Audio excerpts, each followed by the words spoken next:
Bom dia, seja muito bem-vindo a mais um programa de Esperança e Vida, onde nós vamos estar trazendo uma palavra ao seu coração. O texto que eu gostaria de deixar para você nesta manhã se encontra em 1 Pedro, capítulo de número 2, do versículo de número 11 ao versículo de número 12. E assim nos diz então a palavra do Senhor.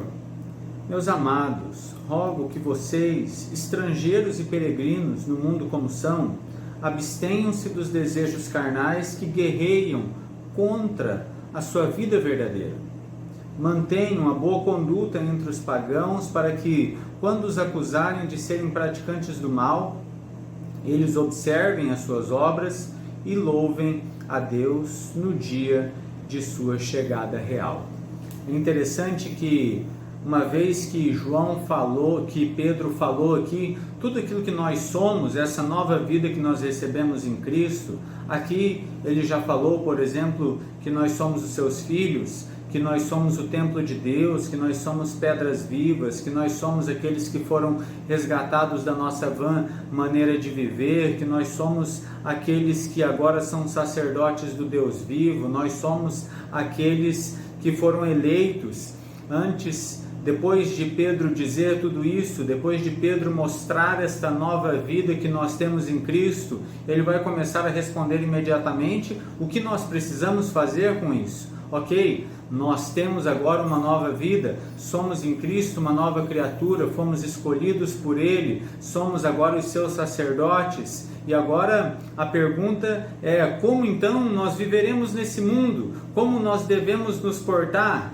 Talvez você já tenha tido essa sensação, se você já foi casado, se você já se casou, ou se você já passou, por exemplo, numa faculdade e foi morar num lugar, por exemplo, longe de casa.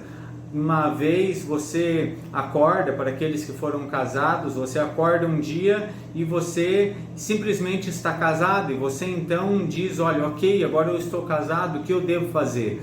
Talvez você que foi estudar longe de casa, um dia você acorda e você já não está mais com seus pais, você não está mais com a sua família, você não está mais na sua cidade, e você mais uma vez se pergunta: ok, agora eu sou um universitário, o que eu devo fazer?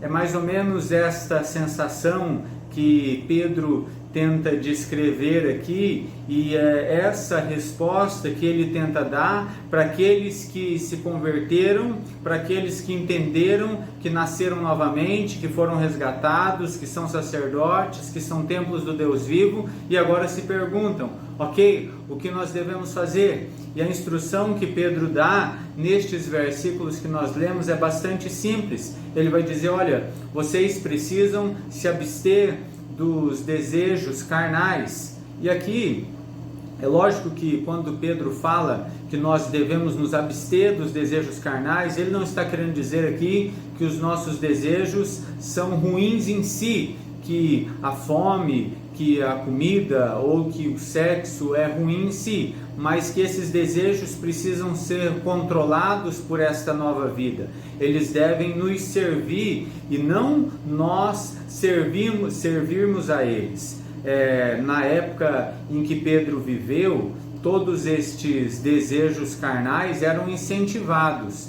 E a vida feliz era para muitos a vida onde você poderia satisfazer o máximo desses desejos. E a única coisa que deveria te impedir de satisfazer esses desejos é se esses desejos, ou melhor, a satisfação deles, começassem a lhe trazer problemas. Mas aqui a justificativa de Pedro para que a gente se abstenha dos nossos desejos carnais não é que eles podem nos trazer problemas, não é que aqueles que saem com muitas mulheres podem no final das contas acabar com problemas com algumas ou com várias delas. A razão pela qual Pedro vai nos dizer aqui que nós devemos nos abster dos nossos desejos carnais é porque nós temos dentro de nós uma vida verdadeira.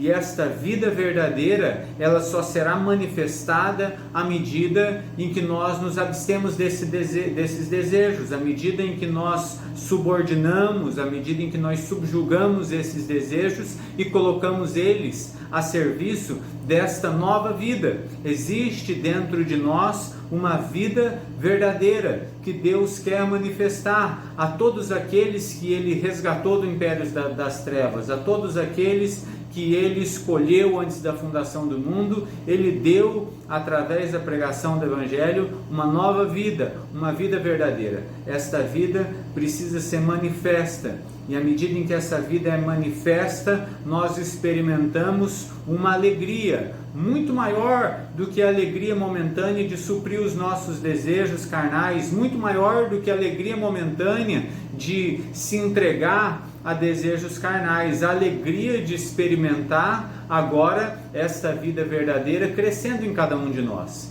Então, o motivo pelo qual nós devemos tomar cuidado e devemos entender como nós devemos usar, seja o alimento que está à nossa volta, seja o sexo que Deus nos deu para partilharmos dentro do casamento, à medida em que nós aprendemos a gerenciar estas coisas, nós vamos aprendendo também que esta nova vida, esta vida verdadeira vai crescendo cada dia mais dentro de nós. Pedro também termina dizendo que o fato de nós nos abstermos dos nossos desejos carnais não implica em que nós devemos virar monges, em que nós devemos nos afastar de todos. Não, muito pelo contrário.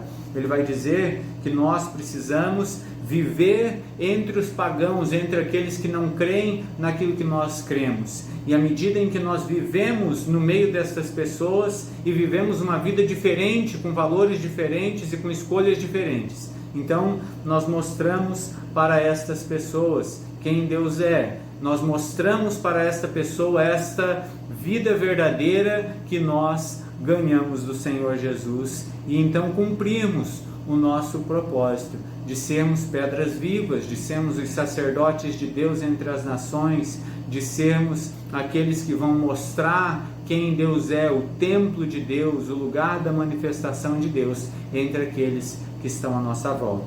Que você possa ouvir as palavras de Pedro e que esta vida verdadeira possa se manifestar cada vez mais através da sua vida. Que Deus abençoe o seu dia, um grande abraço e até a próxima.